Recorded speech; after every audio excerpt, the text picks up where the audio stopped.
Hi everyone, I'm Ryanne Cunningham, owner of Flow Yoga Studio, and I am the author of Yoga for Athletes. Today's tutorial, we're going to break down Warrior One pose. So in Warrior One, I'm going to have you stand in the middle of your mat, and I'm just going to have you look down at your feet. And what I like is for the beginner of Warrior One, are for your feet to be offset. I know sometimes, a lot of times, people have the feet lined up.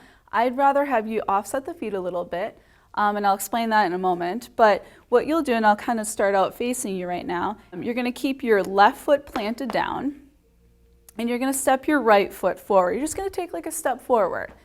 Now your right foot, the toes pointing forward. Your left foot, you're going to angle the heel inward just a little bit, okay? Now with this back foot, you want to keep a firm pressure of this back foot, your left foot pressing down. And then you're going to be able to bend your front knee forward. So I'm going to show you from a side angle now. You're going to bend your front knee forward. And right here, if you took that step forward and you feel like you could have a wider stance, please take that wider stance. Just crawl your front foot forward a little bit. Bend your front knee. Hands are going to come to your hips.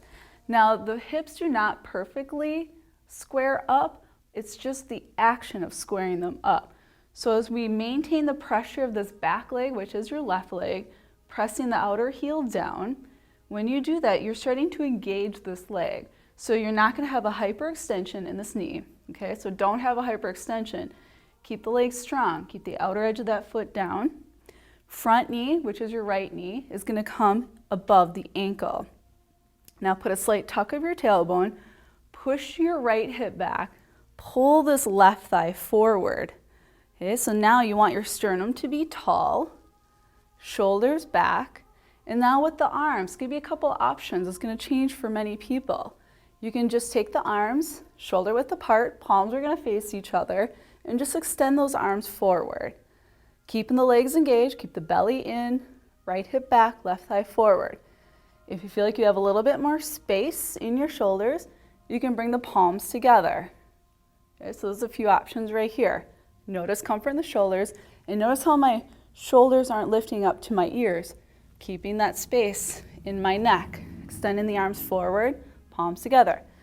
If you'd like to take it to a full pose, you can take those arms, reach them up, try to reach up to the ceiling and be able to bring your palms together, especially the heel of the hands are going to press together. Arms are straight, shoulder blades are down, your focal point is going to be up at the thumbnails. So be able to keep the back of the neck long, jawline back, tilt the head back, prayer hands. And as you ease into this, the arms can be more up towards the ceiling or down away from the ceiling, wherever it is. Now the reason to have the feet offset is to protect your low back area.